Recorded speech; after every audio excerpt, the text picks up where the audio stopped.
Hello, my name is Mark Riegel.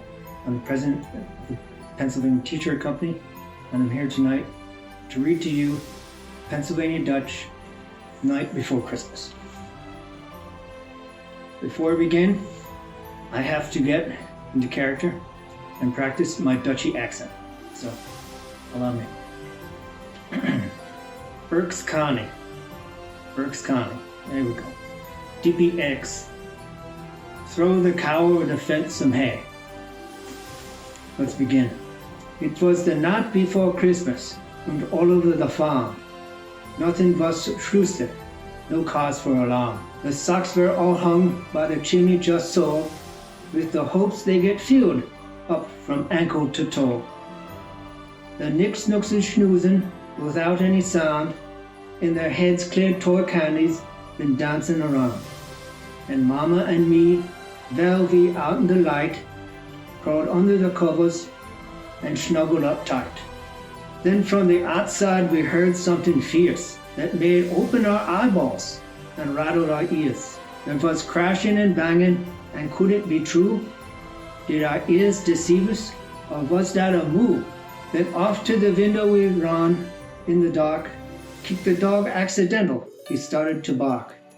When we looked through the window, coming in through the gate, it wasn't one moor we saw, it was 8. 4 cows and 4 steers. They were harnessed somehow, and were dragging behind them an old-fashioned plow. And there, just behind them, as sour as a pickle, was a fellow we knew had to be the Belschnickel. He wiggled that plow to get going on course.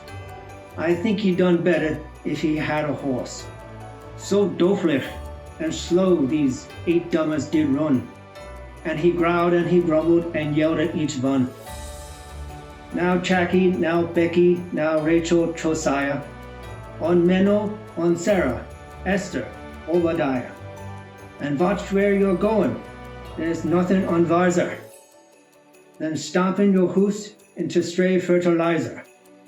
They got through the barnyard without any hitch, and the Belschnickel grumbled and raised a big switch. Climb up on that roof now, and you make it snappy. You don't want to make me no more unhappy. Mach auch on the trellis, then to the porch roof, and don't get no ivy wines caught in your hoof. I'll get awful gricklick if you make me fall, so clamber up, clamber up, clamber up all. Like the chickens all look, then to fly they're trying, or the mess kids are making, then shoes they are tying. So clumsy they climbed up, an inch with each move, but somehow they made it, and it wonders me too. And then in a twinkle, we heard on the roof, each cow that was rooting around, stamping its hoof. The cracks of the wood timbers filled all of our ears, 'cause it just wasn't built for 4 cows and 4 steers. By now all the kiddies had run in our room, frightened by all those cracks and those booms. To tell them what happened, I was going to begin. Then jumping gee whiz, the ceiling fell in. Down came the Belschnickel, plopping our bed, a few shingles making down right on his head. And when we looked up through the hole in the ceiling, it was just a bit little word we were feeling.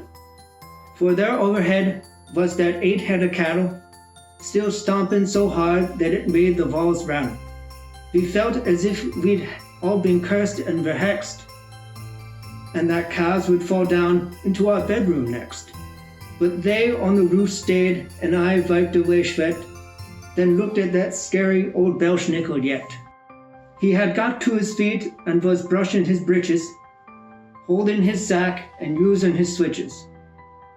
He was dressed all in black from his toes to his hat, and he frowned and said, "Hey, what are you looking at? Ain't you never seen no Belschnickel before?" Well, I had, but the others had come through the door. His beard was all strublich, as white as snowfall, and his belly so skinny, it nearly was all.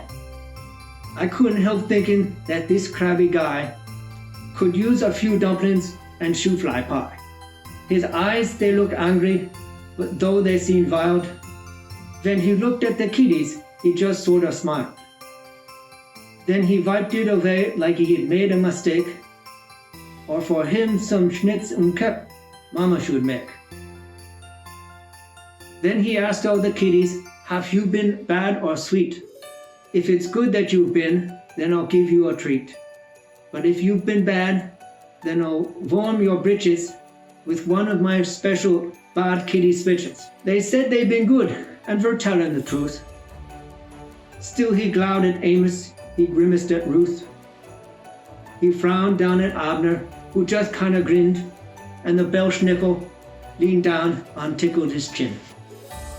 Ach, crabby I might seem, but don't you forget, I ain't never had to spank one kitty yet.